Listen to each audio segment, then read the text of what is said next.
په خپله اجره کې دغه را جوړ کړی کوم محفل دی، په دې کې راسره دوه شخصیات داسې چې هغه د بهر نه راغلي دي، ډېر درانه دي، ډېر عزتمند دي، ډېر لوی ستوري دي د خپلو میدانونو. یو د میا فاروق فراق چې د ادب د صحافت د میدان ډېر وتلی ستوری دی، بل د هنر د میدان د فن د میدان هغه ستوری، هغه ځلانده ستوری چې پوره نړۍ پیژني، ټول پښتانه پیژني، میرمن شکیله ناز. دغه دواړه په دغه ځای کې موجود دي او یو محفل را جوړ کړی دی. په دغه محفل کې چې په دې ځای کې کوم ځایي هنرمندان دي زموږ د سیمې، په دې کې نظیف استاز دی، ګلتاج استاز دی، سیف الملوک استاز دی، دا هم موجود دي. خو دغه محفل ډېر عجیبه په دې دی چې یو خوا زما دغه غریزه سیمه، غریزه علاقه، دغه وروستو پاتې سیمه، په دې ځای کې دغه هنرمندان چې خدای ورته ډېر ښکلی غږ ورکړی دی، د کومې اکیډمۍ نه نه دي وتلي، باقاعده یې کومه تربیه نه ده ترلاسه کړې، خو بیا هم دغه کوم غږ ورته خدای ورکړی، دغه کوم هنر ورته خدای ورکړی، په دغه سیمه کې، په دغه د پښتنو په دې برخه کې چې ورته بټګرام ویل کېږي، دې کې بیا به ورسره لګېدلی تورغر دی، دغه نورې سیمې دي. په دې کې نظیف استاز غوندې دغه فنکار هم پیدا شوی دی. خو دغه فنکار د ده نه تپوس کوم چې نن په دغه محفل کې راسره میرمن شکیله ناز بیبي هم ناسته ده، هغه هم اوري د نظیف استاز غږ اوري. هغه هنرمنده، هغه ستوری د فن د هنر د میدان چې پوره نړۍ پیژني، دغه نظیف استاز نه تپوس کوم چې نن څنګه د احساسات څنګه دي چې د میرمن شکیله ناز په مخه د خپل د هنر دغه کوم مظاهره کوي، د ده نه تپوس کوم چې دی راته څه وایي. نظیف استاز دا راته ووایه، نن د پښتو د هنر د میدان د هغه ځلانده ستوري، د هغه لیجنډ هنرمنده شکیله ناز بیبي چې پوره نړۍ پیژني، په وړومبي ځل تاسې د هغې تر وړاندې خپل د فن مظاهره کوئ، احساسات څنګه دي، څه محسوسوئ؟ نو بس جي اول خو موږ د احسان صاحب بیا زموږ درانه میلمانه چې په درنې تنه باندې نن زموږ علاقې ته راغلي دي، او بیا موږ خو دا خبر د سره په ذهن کې به دا نه دا موږ ته لکه د یو خوب لیده چې وي چې میا فاروق فراق صاحب او شکیله بیبي دې ځله زموږ د ځله راله، نو موږ په دې باندې د دوی ډېره غټه شکریا ادا کوو. بیا دې سره سره چې موږ دا دغه کوو چې زموږ فن نن شکیله بیبي موږ ته مخامخ ناستې، موږ دا فن کوو، نو موږ پې سوچ هم اخیستی وو چېرې دا څنګه چل دی چې نن بیبي راغله او موږ ته مخامخ ناست سره موږ ورته فن کوو او د دې په وړاندې باندې دوی ګوري. دا خبره خو موږ ګڼله وله چې موږ به بچپن نه ما خپل تاسو ته دا دغه کوم چې ما دا یو ډېر غټ شوق په ما به غزل ډېر اورېدی. د شکیله بیبي غزل زما څخه اوس هم موجود دي، کوم چې دوی مخکې بچپن کې ویلي دي که اوس ویلي دي، دا موږ څخه اوس هم په زړه باندې هم لیک دي او موږ څخه په موبایلو کې هم پرتې دي او کیسټ یې موږ څخه هم پرتې چې دوی زموږ دې ځله راله او موږ کینو او موږ ګانه وکړو د دوی په مخه باندې، نو که دوی موږ ته به دې کې ډاډګیره نه راکړل نو شاید کېدای شي چې موږ په مخه لاړ شو، نو موږ به د دوی ډاډګیره نه غواړو چې ډېره مهرباني. سمه ده، خدای دې کړي چې زما د دغه وروستو پاتې بټګرام سیمې نه نظیف استاد چې خدای ورته دومره ښکلی هنر ورکړی، دومره ښکلی غږ یې ورته ورکړی، دی په مخه لاړ شي. نن دغه کوم بنډار چې جوړ شوی دی چې نظیف استاز به خپل د فن مظاهره کوي، خو زه به غواړم چې نظیف استاز د شکیله ناز بیبي کوم غزل چې کوم هم ستاسې خوښ وي نو هغه راته. نو زما خو د دوی لکه ډېرې غزلې خوښې دي او موږ به کوم به دغه کوو، ولې چې هغوی کې دوی غزلو کې دوی خپل انداز داسې کړی دی چې هغه د یو بل نه په وړاندې دي، خو ما ته د دوی ډېر دا غزل ډېر خوښ دی، هسې په خوله وایم چې ښه تېرېږي بغیر له تا وختونه نه تېرېږي. سمه ده. نظیف استاز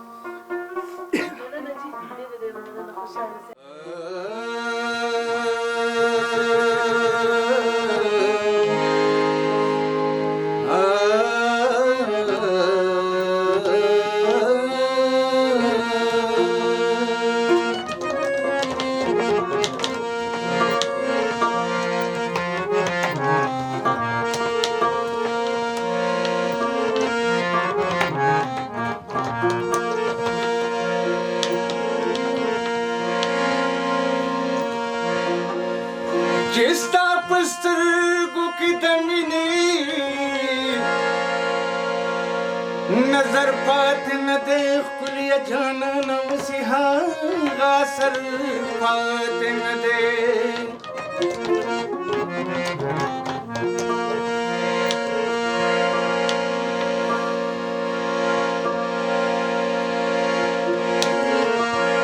ये पहोरंग बे फेरंग बहे अमले कबोले दाफरीदी सरवसा गलख कर पाते न दे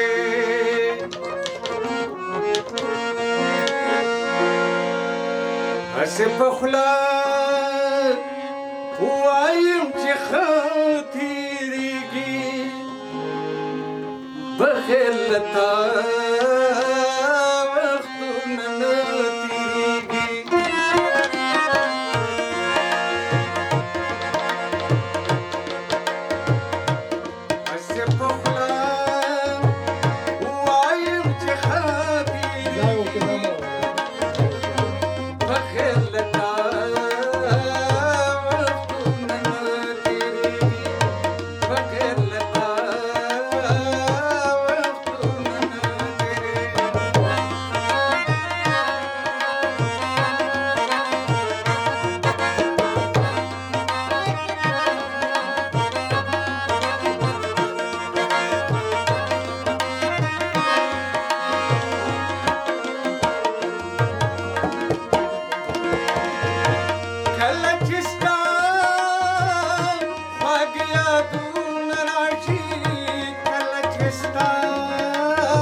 شمس په زړه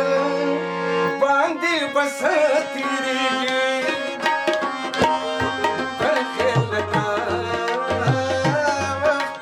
نه تیریږي داسې په خوله ووایم چې ښه تیریږي پر خیر له تا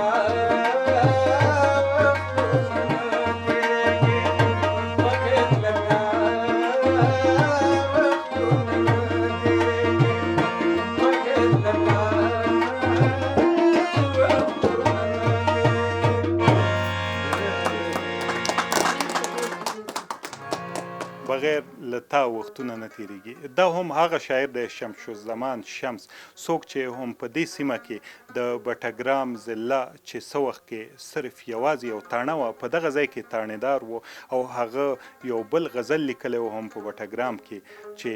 ته چې په بام باندې ولاړه وې تا چا ته کتله، خلک زما په ننداره و چې ما تا ته کتله. میرمن شکیله ناز بیبي چې نن هم په دغه محفل کې ناسته ده او زما د سیمې دغه هنرمندان ډیر ویاړ محسوسوي چې د هغې د وړاندې خپل د فن مظاهره کوي. خو د میرمن شکیله ناز نه تپوس کوو چې هغه څنګه محسوسوي په دغه ننني محفل کې په دغه وروستو پاتې سیمې کې دغه زما د هنرمندانو زما د خاورې دغه ښاغلي چې کوم هنرمندان دي په دغه ځای کې ناست دي د دې د فن مظاهره یې ولیدله، دغه غزل یې واورېدو د شمس الزمان شمس. میرمن شکیله ناز بیبي که تاسې راته ووایئ چې نن څنګه محسوسوئ؟ ډیره مننه جی او زه ډیره زیاته خوشحاله شوم ځکه چې ما ډیر ملکونه وکتل ګرځېدلې یم په ډیرو ملکونو او زما د ټولو نه لوی کم خواهش چې کوم هغه نن ما ته ښکاري چې هغه پوره شو او هغه خواهش دا و چې ما وایي چې د ټولو پښتنو هغه حجرې د الله پاک بیا ودانې کړي، بیا د هر چا په مخ باندې د خندا وي، د هر چا په شونډو د خندا سندرې وي. او زه ډیره زیاته په دې هم خوشحاله شوم چې دا هغه هنرمندان دي چې دوی نه د چا نه تعلیم حاصل کړی دی، په دې دا یو الله تعالی هغه چې ګاډ ګفټډ که نه د الله تعالی یو تحفه ده دوی له چې هغه دوی ته ملاو شوې ده. او زما دپاره دا ډیره د خوشحالۍ خبره ده، د ویاړ خبره ده چې دوی دومره په شوق او دومره په مینه زما غزلې وویلې او ما له ډېره مزه هم راکړه او ډېر لکه ډېر ښکلې دوی دا خپل هغه زما غزل ما ته پیش کړه که نه. نو دا زما لپاره خوشحالۍ خبره ده چې اوس هم داسې هنرمندان شته چې هغوی نه د چا نه زده کړه کړې ده، نه د چا نه څه تعلیم حاصل کړی دی، خو الله پاک ورته دومره هنر ورکړی دی چې هغوی که یو میدان کې کښېني او هغلته کې خپل هنر ظاهرول غواړي نو ښه په اسکه غړۍ خپل هنر چې دی نو هغه پیش کولی شي. نو زما دپاره دا د خوشحالۍ مقام دی چې دوی نن دا محفل تاسو ټولو سجاو کو او تاسو ټول راجمع شو. نو د ټولو نه زما د زړه کوم لوی ارمان چې هغه دا پوره شو چې هغه د حجرې آبادۍ مې بیا ولیده او زما دغه خواهش دی چې الله تعالی دې زموږ چې څومره پښتانه دي که په لر دي که په بر دي او که د دنیا په کم ګوټ ګوټ کې دي، الله دې دا ټولو په شونډو باندې خوشحالۍ نغمې راولي او د ټولو دغه شانتې دا حجرې د الله پاک د پښتنو بیا آبادي کړي. زما دغه خواهش دی. ډیره مننه ډیره مننه، خوشحاله اوسئ بیبي. شکیله ناز بیبي څنګه چې تاسې وستایه زما د خاورې دغه هنرمند نظیف استاد چې خدای ورته دومره ښکلې غاړه ورکړې ده او څنګه چې تاسې ووایئ چې بغیر د کومې اکیډمۍ بغیر د کومې د تربیې هغه هم دغه ځای ته رسېدلی، دغه د فن د موسیقۍ دغه د حجرو محفلونه مجلسونه دغه هر څه به بیا هم هڅه کوو چې تاسو ته مخامخ راسو.